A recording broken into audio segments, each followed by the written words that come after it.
Então, que a graça, a paz do Senhor também seja contigo, você que está aí na sua casa, tá bom? Amém. Agora sim, você pode voltar a ficar de pé para nós orarmos. E aí, já vai ajeitando a sua vida. Em Lucas capítulo 24, do versículo 13 ao versículo 35. Lucas capítulo 24, versículo 13 ao versículo 35. Tá bom? Amém. Pai Santo, Deus de amor, o Senhor que é toda bondade, misericórdia, amor, mas que também é santidade, justiça, um Deus que sabe equilibrar todos esses atributos, ó Deus, ao mesmo tempo, Senhor, que exige de nós santidade, justiça, também, ó Deus, é um Deus que tem colocado a misericórdia, que triunfa sobre o juízo, e é por isso que nós não somos consumidos, porque as tuas misericórdias sempre vêm antes, ó Deus, ó Pai, de qualquer juízo sobre nossas vidas, ó Deus. Obrigado, porque a expressão dessa misericórdia é Jesus Cristo, que, ó Pai, fez com que nós pudéssemos, ó Deus, ser aceitos, pudéssemos ter nossos pecados perdoados. Ó Deus, muito obrigado, ó Deus, pelo sacrifício de Jesus na cruz do Calvário. Caso contrário, ó Deus, nós não estaríamos aqui, Senhor. Muito obrigado mesmo.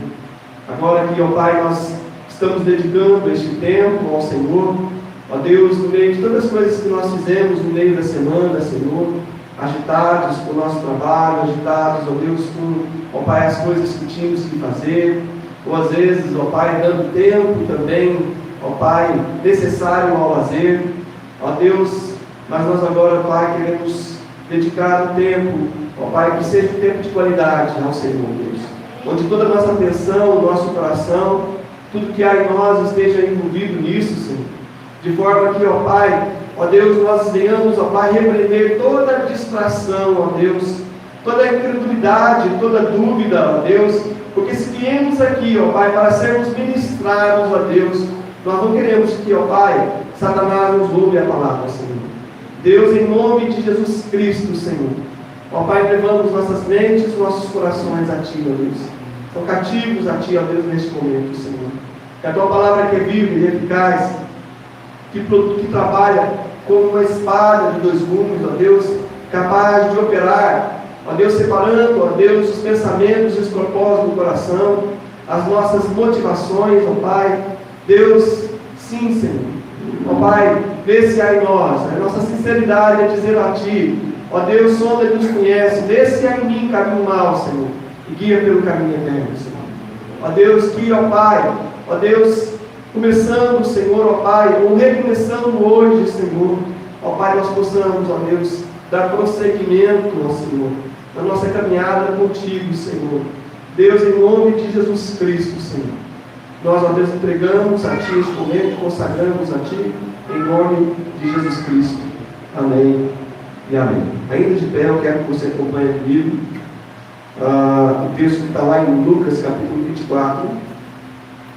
Lucas capítulo 24, a partir do versículo 13. Amém. Deus abençoe.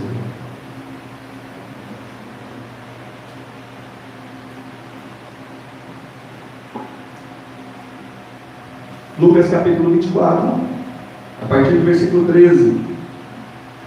Me acompanhe na leitura, por favor. Naquele mesmo dia, 2 deles estavam de caminho para uma aldeia chamada Emaús, distante de Jerusalém, 60 estádios. E iam conversando a respeito de todas as coisas sucedidas. Aconteceu que, enquanto conversavam e discutiam, o próprio Jesus se aproximou e ia com eles. Seus olhos, porém, estavam como que impedidos de o reconhecer. Então lhes perguntou Jesus: que é isso que vos preocupa? E de que ires tratando à medida que caminhais? E eles pararam entristecidos. Um, porém, chamado Cleopas, respondeu, dizendo: és o único porventura que tem estado em Jerusalém e ignoras as ocorrências destes últimos dias? E lhes perguntou: quais? E explicaram: o que aconteceu a Jesus, o Nazareno, que era varão profeta, poderoso em obras e em palavras, diante de Deus e de todo o povo. E como os principais sacerdotes e as nossas autoridades o entregaram para ser condenado à morte e o crucificado. Ora, nós esperávamos que fosse ele quem havia de redimir a Israel, mas depois de tudo isso, é já este o terceiro dia desde que essas tais coisas sucederam.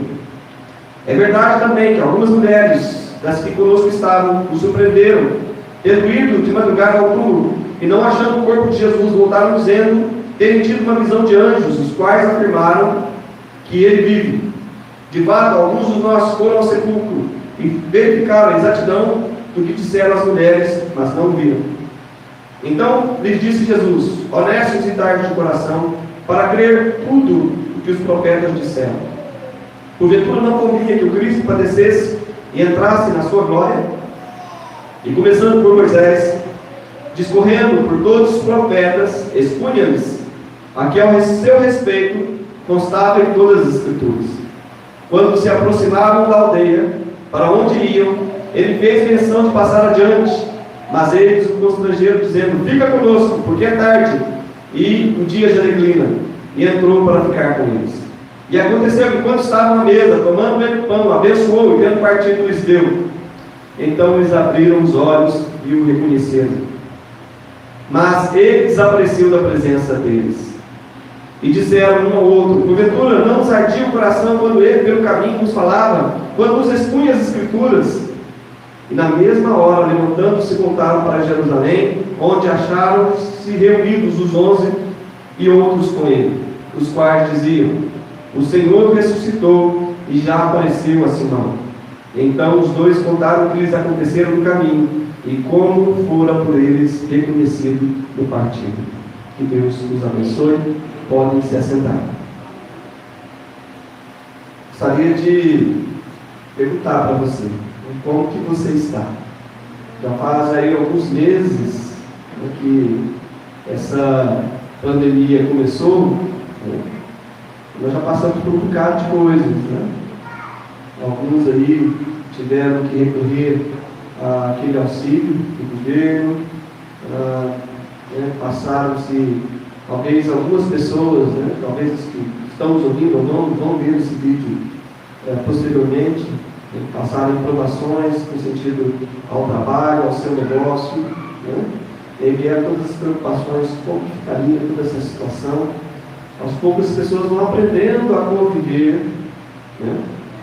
Enquanto algumas vão ficando um pouco mais tranquilas com todas as medidas de higiene, isolamento que tem tomado, né? Parece que algumas pessoas estão indo pelo caminho contrário, né? Às vezes ficaram um pouco mais otimistas, pensando que essa coisa ia passar logo, e agora parece que vão encarando aquele desânimo, né? Dessa situação toda que está durando tanto tempo, né? E como tem sido esse tempo de anormalidade para você? Porque a gente sai para a rua, por mais que você esteja encarando aí, esteja levando assim um pouco mais de otimismo, né? Não é normal, né? Você tem que estar usando máscara todo tempo, ele está com alguns lugares, fica, né? Existe alguma preocupação, não? Né? Paranoia não deve haver, não é saudável, né? Mas há aquela preocupação, né? Principalmente quando se tem parentes, né? Com os quais você tem de vez em quando de estar em contato, né? Há sim essa tristeza, né? Quanta gente aí deixou de casar, né? Teve que remarcar casamento, tem gente que tinha feito plano de aniversário de 15 anos, ou sei lá o que, né? Quantos outros planos, né? Abrir um negócio nesse tempo, talvez tenha que ter adiado, né? Então, para quem mexe com esse tipo de trabalho, por exemplo, né? Pedir às pessoas, né? de festa, casa de festa, né? Pedindo a pessoa para mandar para frente, né? Não cancelar, né? Também para que o negócio dessa pessoa não ficasse tão prejudicado, né? Talvez sejam os setores mais prejudicados, além do setor de turismo, hotel e coisas como isso, né? Então, assim, sem dúvida, né, tem sido um tempo, quando se fala de ansiedade, fala de depressão, né, é justificável, né, pensar que as pessoas possam estar passando por esse tipo de coisas, né, projetos parados, perspectivas desencorajadoras, tanto para a economia do nosso país, né, como para emprego, preocupação, tristeza, desânimo, dúvida, incerteza. A mensagem aqui não é para você colocar vocês para baixo, não. Calma, a gente vai chegar lá, tá? Então eu convido, agora sim, eu quero convidar você a renovar na sua fé por meio daquele que morreu, mas vive está. Né? Porque se Deus entregou o seu próprio Filho, não poupou, como diz lá em Romanos capítulo 8, né? Não nos dará juntamente com Ele todas as demais coisas. Então pode ter certeza que Deus, que é Pai, não vai desamparar você nesse momento. Amém? Eu creio nisso. Né? E aí, nós vemos um momento assim acontecendo aqui nesse texto. Né? Um momento de dificuldade. Porque você vê aqui que esses dois discípulos, né, embora tivessem ouvido rumores de que Jesus estivesse vivo, era uma coisa tão extraordinária para se acreditar, né? Porque o único que poderia ressuscitar pessoas, né, ele estava morto. Né? Talvez se pensasse assim, poxa, mas Jesus está vivo, né? Mas talvez tenha vindo na mente dos discípulos, né, que ele tinha condição de fazer pelos outros, mas não tinha condição de fazer por si mesmo. Aliás, na cruz foi um dos escárnios que Jesus sofreu, né? Salvou a tantos, curou a tantos, e agora? Né? Por que você não desce daí e não faz por você mesmo o que você fez aos outros? Né? Então, talvez aquela aparente derrota, né? Porque por mais que Jesus tivesse falado anteriormente que ele haveria de ressuscitar, os discípulos não entenderam mesmo. Eles mesmos confessam que quando Jesus falava dessas coisas, eles não faziam ideia do que ele estava falando. Então, eles tinham talvez em mente uma ideia de uma instalação de reino de Deus, sim, né? Jesus falava de reino de Deus, deixava claro. Não era um plano de um estabelecimento de um governo humano, né? Mas eles tinham ao mesmo tempo também uma ideia de uma mescla, né? Que Jesus iria começar a revolução de amor dele, né? E ia libertar o povo judeu, enfim, estabelecer um governo onde o Messias reinaria, né? Mas Jesus não veio trazer esse tipo de governo, né? Ele veio trazer o reino dos céus. Ele disse que o reino dos céus não viria com visível aparência, né? Então, era um reino espiritual. Né? Hoje, né, o Evangelho está em praticamente todos os lugares do mundo, porque o reino de Deus se expandiu, como Jesus preveu que isso ia acontecer. Né? E hoje, ele tem os seus súditos em todos os lugares, né? Quase todos os lugares do mundo, né? Porque existem lugares ainda que precisam ser evangelizados. E aí você vê uma situação de os discípulos desanimados. Por quê? Porque eles pensaram uma coisa, visualizaram uma coisa. Olha só, quando o Messias começar o governo dele, reinando sobre Jerusalém, né? E de repente Jesus é morto. E parece que aquilo lá foi algo que foi abortado, né? E o homem que fazia o bem foi injustiçado, foi morto, como aconteceu com todos os outros que vieram antes deles, profetas, né? Homens de Deus, que Deus enviou e que foram mortos também. Né? Então parece que Jesus só estava seguindo o caminho de todos os demais. Né? E ali estavam eles, né? Provavelmente não creram, né? Acharam estranho os acontecimentos que foram relatados, né? De um sepulcro vazio, de mulheres que dizem que viram anjos, dizendo que Jesus vivia. Certamente eles não acreditaram, né? Tanto não acreditaram que eles deixaram os discípulos lá. Né? Se alguém realmente estivesse na expectativa de encontrar Jesus ressurreto, eles teriam ficado com os demais discípulos. Mas eles não, eles saíram de Jerusalém e estavam indo para Emaús. Eu não sei exatamente o que a Bíblia não fala. O que eles foram fazer em Emaús? Talvez era a cidade deles, não sei, pode ser, né? Tanto é que eles entram numa casa, né? Com certeza eles tinham acesso a essa casa, né? Ou era um sítio, né? Que eles tinham, né? Muita gente, né? Quem tem condições, né, financeiras, né? Tem às vezes um sítio, né? Um lugar, uma casa de praia, né? Aliás, o nome era bem convidativo, né? Emaús significa riacho quente, né? Um lugar convidativo, né? Era uma pequena aldeia, num lugar onde provavelmente corria um riozinho, né? De águas de águas quentes, a aguinha, né? Aquela aguinha gostosa, né? E provavelmente, né, se nós fôssemos colocar nomes semelhantes a lugares assim simbólicos, convidativos para estar aí no feriado ou no sábado, né? Enfim, tipo nomes Rio Manso, Sete Quedas, Repouso. Porque eu lembro que quando a gente ia na minha cidade, né, onde eu sou natural, né, no interior de Minas, a gente mora muito longe das praias, né? Em Minas não tem praia, a gente cansado disso, né? Só que lá a gente tem uma represa que fica próxima à nossa cidade, né? A represa de Furnas. E lá tem bastante pessoas que colocam fazem sítios, né? Pequenos sítios à beira da represa, né? Eu tenho dois irmãos da represa que têm, né, sítios à beira da lagoa da represa, né? E as pessoas, quando vão nesse sítio, eles colocam as plaquinhas de madeira com nomes bem interessantes, né? Por exemplo, Repouso do Guerreiro, né? Às vezes colocam o nome sugestivo, Canoa Quebrada, Pouso Feliz, né?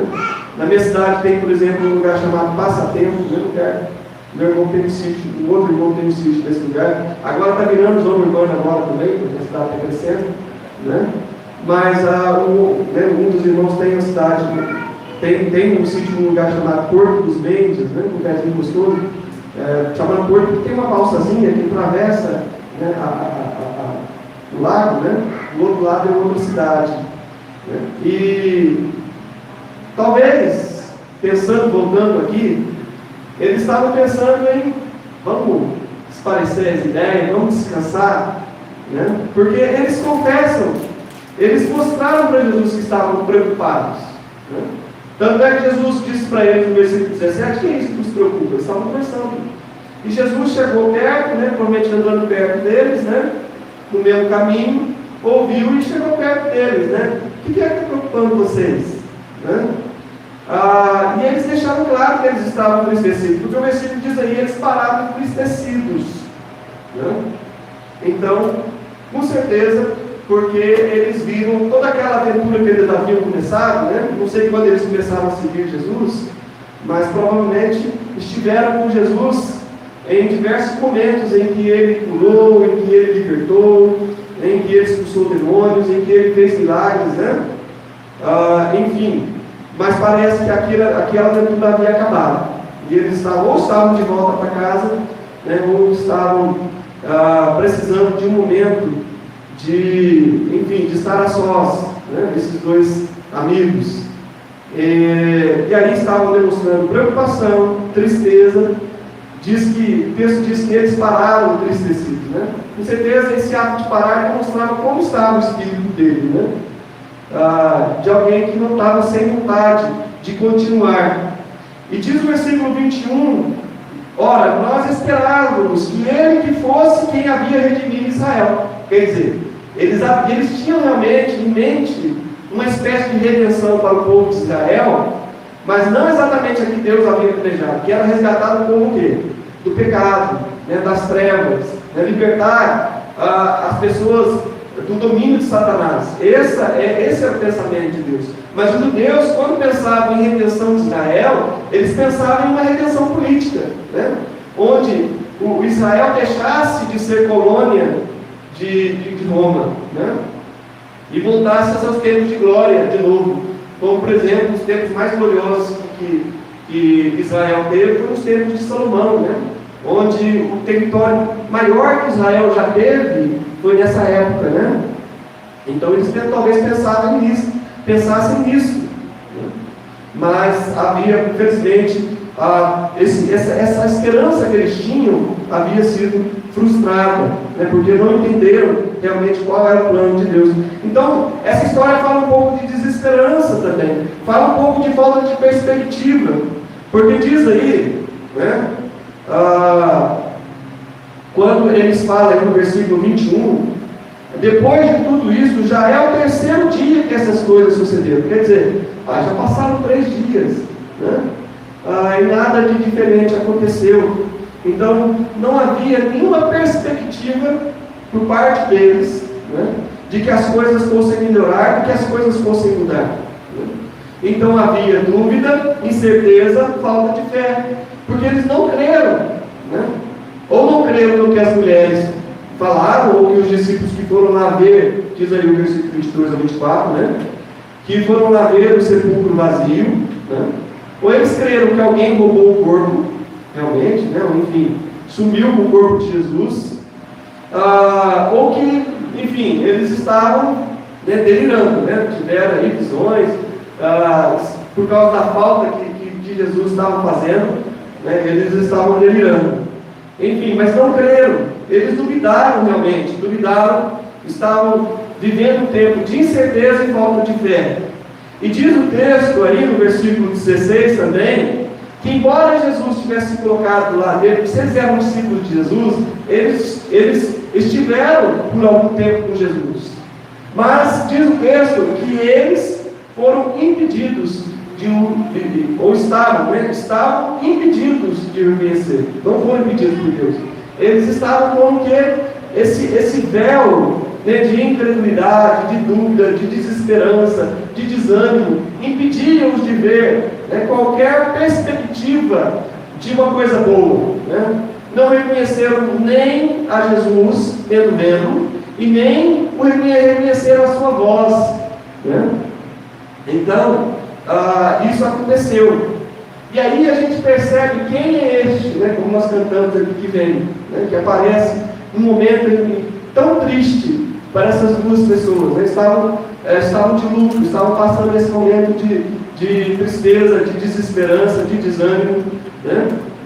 E Jesus se compadece daqueles dois discípulos. Né? Jesus poderia ter aparecido por todos os demais, mas apareceram por estes dois, que provavelmente por ter deixado os demais discípulos, talvez eles estavam mais desiludidos, né? Com toda aquela história toda que havia acontecido. E aí Jesus, diz o texto, né, que Jesus, ele se aproxima, né? Diz o versículo 15, ele se aproximou e ia com eles. Então Jesus é esse que se aproxima. A Bíblia diz que ele está perto de nós. Paulo, quando ele falou para os gregos lá em Atenas, ele disse: olha, o Deus que criou todas as coisas, né, ele está perto de cada um de nós. Né? Vocês não precisam ir tão longe para encontrar. Então, ele é um Deus que está sempre perto. Se nós clamarmos, você pode sentir, você pode ter certeza da sua presença perto de você. Ele é o Deus que caminha junto. A Bíblia diz que ele ia com eles, então a Bíblia nos ensina que ele estaria conosco todos os dias até a consumação dos séculos. Então, mesmo que você não perceba, tá? Ele está com você. Mesmo naquelas horas que você não sente, você não precisa sentir. Ele prometeu, então ele está do seu lado. Né? Como diz aquele, né, que virou até uma canção, um poema que virou uma canção, Pegadas na Areia, né? E a canção fala, assim, basicamente, de que Deus estava com ele nas horas alegres, nos momentos importantes da sua vida, mas no momento de tristeza e de dor, né, ele sentiu como se Deus tivesse abandonado, porque no momento de alegria ele olhava para trás e via duas pegadas, né, Deus andando do lado dele. Mas nos momentos difíceis, ele olhava para trás e via somente, né, um par de pegadas, né? Então ele diz, né, eu estava sozinho. Aí depois, no final da canção, o poema diz, né, não era você que estava andando, né, era eu carregando você no meu colo. Né? Então as pegadas não eram dele, as pegadas eram de Jesus que carregava no seu colo. Então assim é Deus. E às vezes a gente não percebe. Porque às vezes nós estamos passando momentos tão difíceis, né? Momentos de dor, momentos de incerteza, tudo, mas Deus não tem deixado faltar a sua provisão, o alimento, né? Às vezes nós ainda estamos saudáveis, né?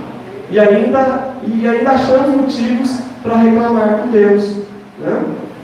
Mas Deus, Ele prometeu, lá em Hebreus 13:5 fala: nunca jamais te deixarei, nem jamais te desampararei. Você pode confiar que Ele não vai te deixar. Isso aqui, quando o autor de Hebreus cita isso, na verdade é uma citação lá de Josué, onde Deus tinha falado para Josué: Deus seria contigo aonde quer que você andar. Então, irmão, não importa para onde onde você vai, né? Ou aonde você for, aonde Deus te direcionar a ir, né? Se você crer, Ele vai contigo. Amém? Aonde quer que você andar, porque Ele é um Deus que anda conosco, tá? Ainda que você não veja, ainda que você não perceba, né? Então, Ele se importa, porque Jesus perguntou para eles: o que está preocupando vocês? Né? O que está preocupando vocês? Ele disse: o que é isso que preocupa vocês? E Deus, certamente, Ele tem perguntado: o que está preocupando você? O que está te incomodando? O que está deixando você com o seu coração pesado? Né? Então, nós precisamos abrir nosso coração para Ele, né? Porque Ele está pronto para nos ouvir. Vocês acham que Jesus não sabia? Se tratava justamente dele, né? Eu sei porque vocês estão preocupados, mas não. Jesus sabe como que Ele respondeu. Ele disse: paz, né? Não foi isso que ele disse aí? No versículo 19, porque aqueles discípulos disseram para Jesus: nossa, você é o único que está aqui por essa região e ouviu de tudo que aconteceu, né? Mataram Jesus, era alguém que tinha alguma importância, né? Porque eles disseram que era um profeta que andava fazendo bem, e de repente as autoridades de Israel haviam entregue ele para ser morto, né? E aí Jesus perguntou: que é essas coisas novas que vocês estão falando? Né? E eles explicaram tudo isso aí para Jesus. Então Jesus é aquele que está disposto a nos ouvir.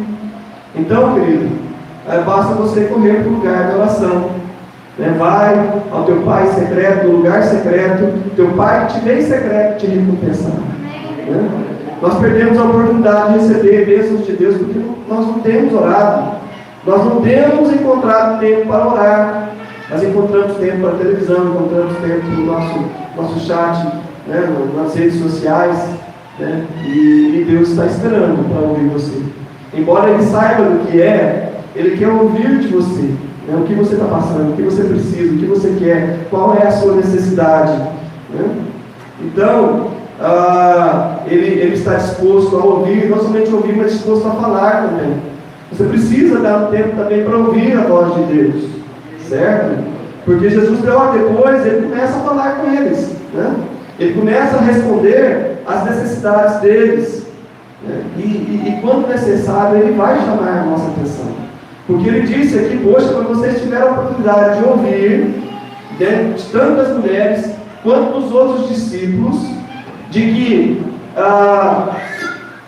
haviam aparecido anjos que disseram que eu estava vivo, né?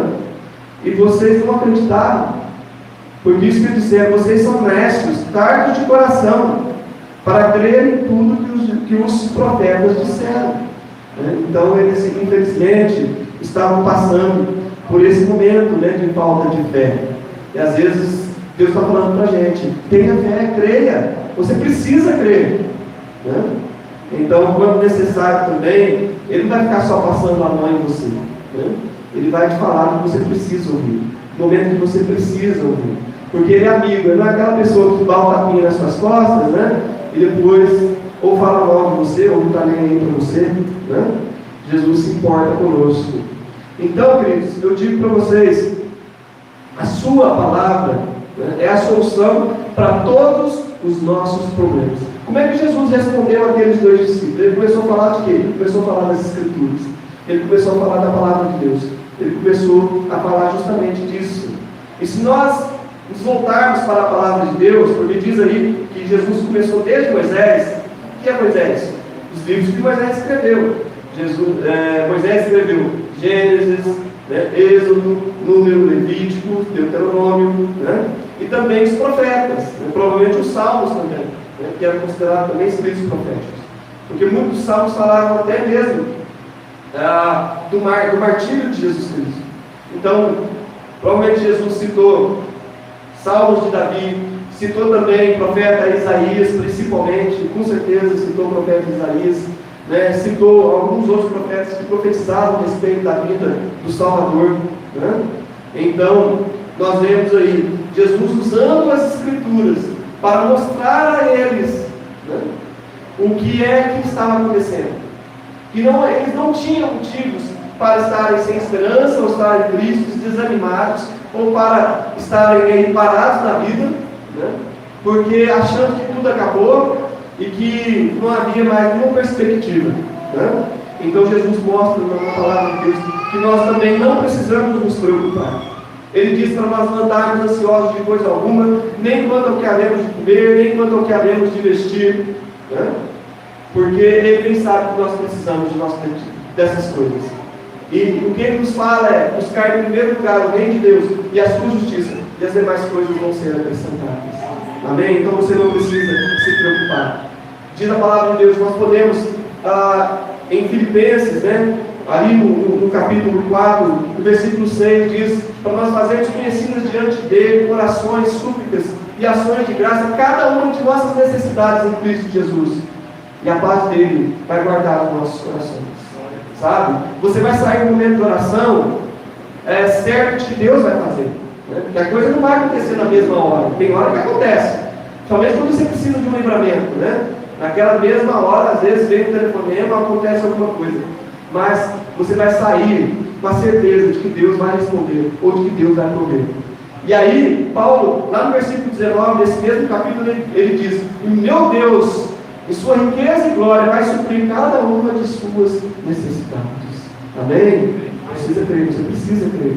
1 Pedro 5,7 diz: lançando sobre ele toda a nossa ansiedade, porque ele tem cuidado de nós.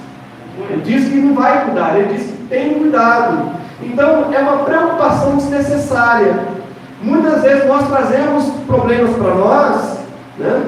Não por falta do cuidado de Deus, mas por causa da preocupação desnecessária, que traz ansiedade, que faz a gente embolar o meio campo, que a gente vai tentar agir onde Deus já está agindo. E quando o homem age, ele atrapalha o agir de Deus, né? Então deixa Deus agir, né? Então você também não tem motivo de ficar tristes, como os discípulos de Emaús estão tristes, porque o Salmo 19, versículo 8, diz, né, que a lei do Senhor, né, ela alegra o coração. Tá? Você quer sentir alegria? Né, vai para a palavra de Deus, deixa ela falar no seu coração, trazer você de novo, esse renovo de alegria que você precisa. Não importa a circunstância que você está passando. Porque a Bíblia diz que nós não precisamos estar em circunstâncias boas para nos sentirmos alegres. Paulo, quando disse à igreja de Filipos, regozijai-vos no Senhor, ele disse, mais uma vez eu vos digo, alegrai-vos no Senhor, né? Ele estava preso. Por quê? Porque nós temos motivos para nos alegrar, mesmo em meio às circunstâncias difíceis. Mesmo se o dinheiro está faltando, mesmo se o problema está ali, né? A dificuldade está ali. Nós temos por quê? Porque o que não poderia ter deixado de acontecer conosco, graças a Deus já aconteceu. Que é o quê? Jesus ter salvado a nossa alma. Amém? O que vier depois disso é lucro, né? Porque nossa vida já está garantida em Cristo, né? Ela está escondida com Deus. A garantia de uma vida eterna com Ele. E aí, nós temos sim motivo para nos alegrar. Nós não temos motivo nem para ficar desanimados ou parados, né? Quando esses discípulos pararam, estarrecidos, né? Poxa, não está sabendo, né? O que está acontecendo?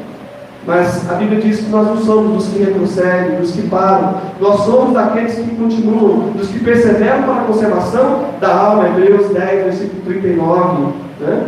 Paulo disse isso em Filipenses 3, versículo 13 e 14. Esquecendo das coisas que para trás ficam, avanço para aquelas que estão diante de mim, corro para o alto, para o prêmio da soberana vocação. Você tem uma carreira a seguir, meu irmão. Você tem uma corrida a percorrer. Então não pare, não desanime. Peça a Deus forças para você continuar correndo, porque ainda você tem uma vida toda para viver ainda, amém? E Deus vai ser contigo nessa sua corrida, nessa sua caminhada. Nós também não somos daquelas pessoas que estão sem esperança. Eles disseram, nós esperávamos que fosse isso, mas não foi nada disso que nós estávamos pensando. Não, você tem uma esperança eterna. Lá em Romanos, capítulo 15, versículo 4, a palavra de Deus nos ensina sobre essa esperança. Diz assim, pois tudo quanto outrora foi escrito, para o nosso ensino foi escrito, a fim de que pela paciência e pela consolação das Escrituras tenhamos esperança. Então, nós podemos ter esperança. Amém? Porque o Senhor Deus nos aguarda no final da nossa carreira. Amém? Aconteça o que acontecer, você já é mais do que vencedor em Cristo Jesus. Ninguém pode roubar a sua coroa, conquanto você esteja correndo a corrida da fé. Então você vai chegar lá. Nós temos esperança de ressurreição e de vida eterna. Quando Paulo fala à igreja de Tessalonicenses, ele diz assim: eu não quero que vocês sejam como aquelas pessoas lá fora, isso é, as pessoas que não têm Deus, sem esperança, porque já perderam os seus entes queridos, né, e acham que não vai poder revê-los mais. Mas todos aqueles que morreram em Cristo, né, nós não vamos preceder eles, né, sem antes que Jesus o chame à ressurreição, e depois ele vai chamar também aqueles que estão vivos, e nós encontraremos com ele nos ares. Amém? E aí ele diz assim: consolai-vos uns aos outros com essas palavras. Para quem está em Cristo, realmente, né, a morte é descanso, né, e é a oportunidade de, enfim, usufruir da vida, a plenitude da vida eterna. Porque a vida eterna já nos foi dada. A Bíblia não diz que a vida eterna será dada, diz que, né, quem tem Jesus já tem a vida eterna. Porque vida eterna também, né, é essa certeza de que você sabe que você já vai viver eternamente. Então você já tem vivido a vida eterna. Então começou quando Jesus te otorgou essa vida eterna. É por isso que ele diz: examinai as Escrituras, porque julgais, né, que elas testificam de mim, né, e elas falam de vida eterna. Né?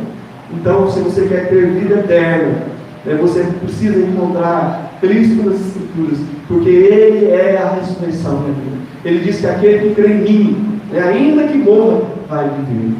Amém? Então, nós não podemos dizer que nós não temos esperança.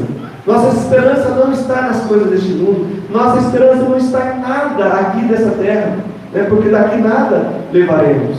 Né? Então, nossa esperança está em Deus. Sua palavra nos aquece o coração. Quando os discípulos estavam andando, né, eles não perceberam que o coração deles estava se animando.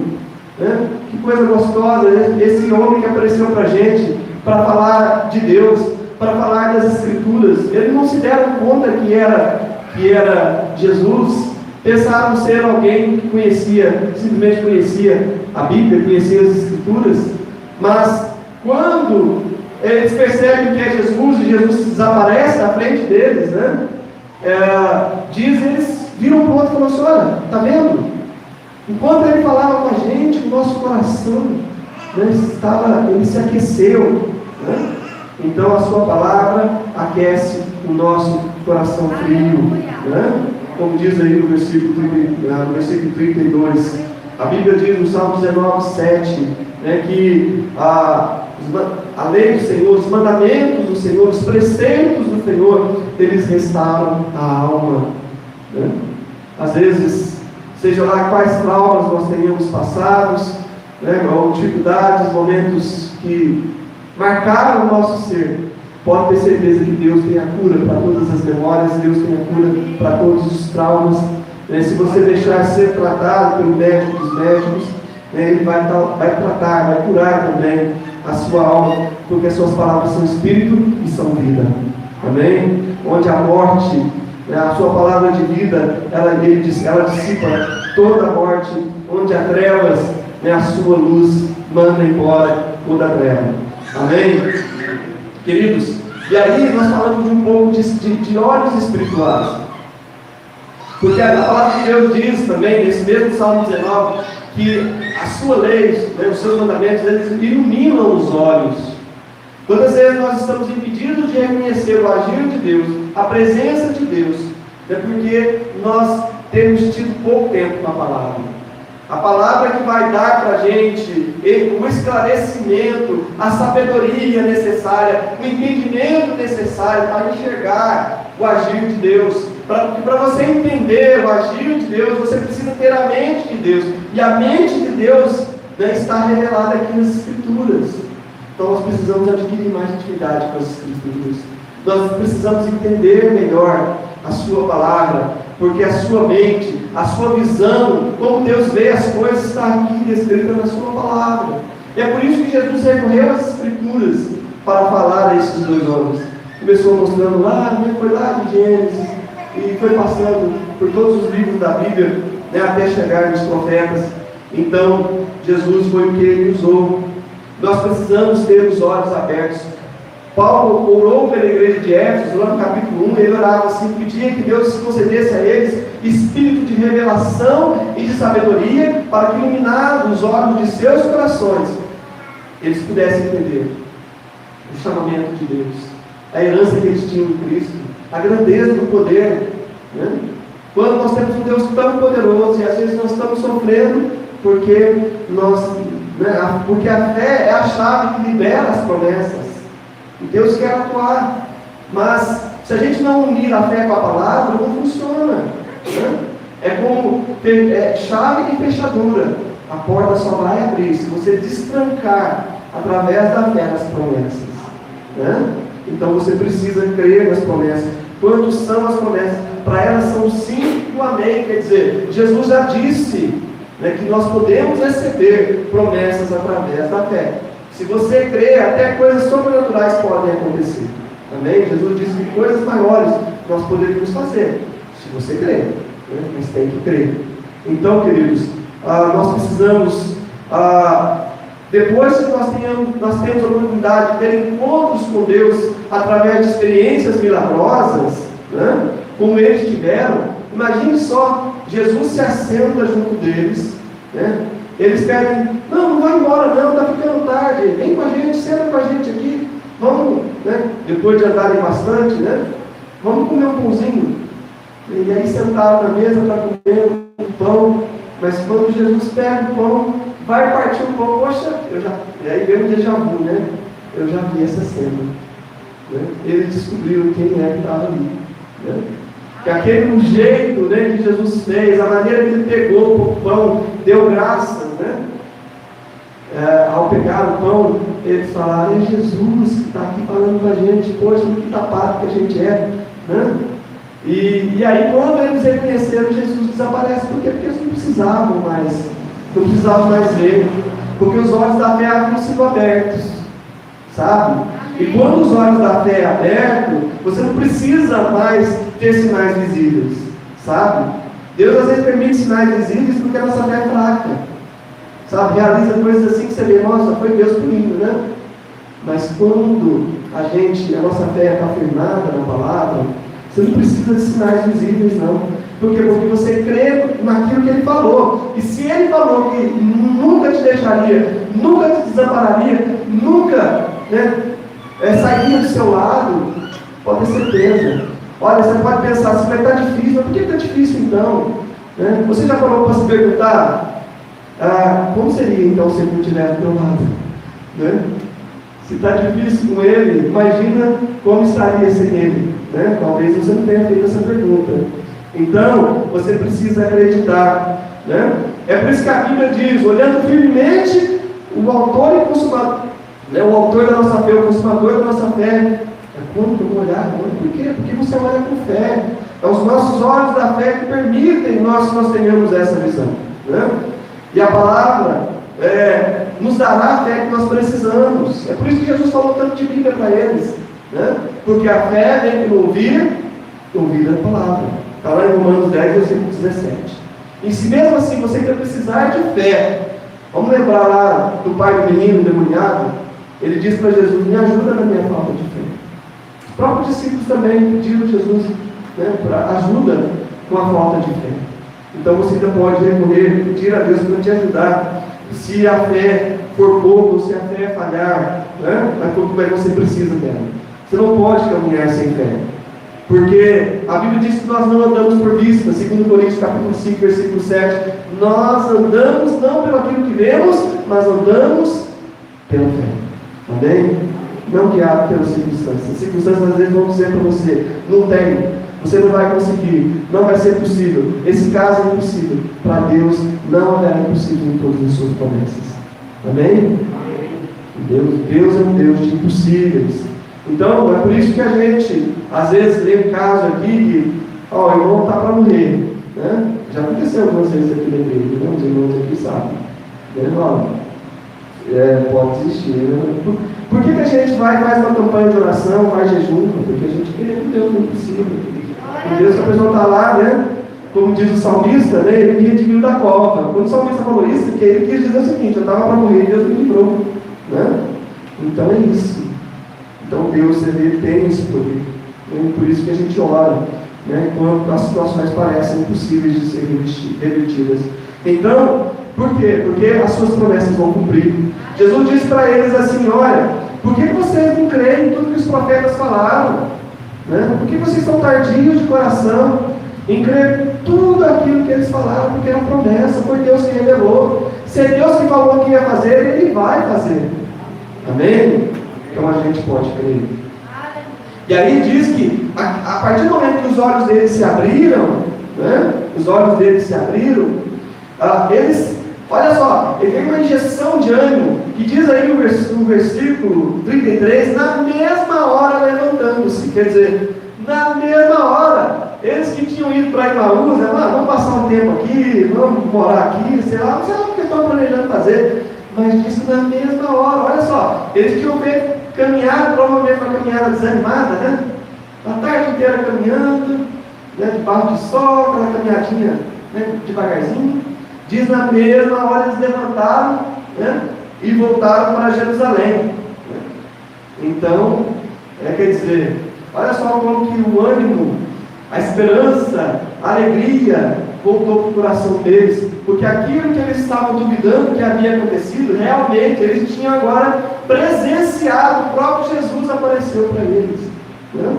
Então eles tinham algo para contar. E quando chegando lá, se eles tivessem ficado, não precisariam, mas também não teriam tido a experiência, né? Porque eles chegaram lá, os discípulos falaram: olha, o Senhor ressuscitou e apareceu para Simão.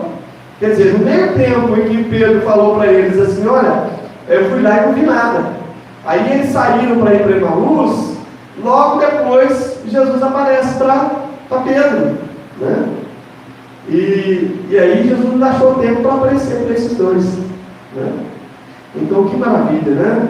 Eles se levantaram, voltaram à comunhão com os irmãos, porque voltaram a estar junto com os discípulos, com os 11 e com os demais discípulos, né? Contaram tudo que havia acontecido, diz aí o texto no versículo 34. Tudo que acontecera no caminho e como fora reconhecido por eles no partir do pão. Então levante-se você também. Retome o seu ânimo, a sua caminhada, a sua esperança, a sua fé. Amém? Para quê? Para testemunhar o que o Senhor já fez na sua vida, o que Ele tem feito e o que Ele ainda vai fazer com você. Amém? Podemos ter fé em nome de Jesus Cristo.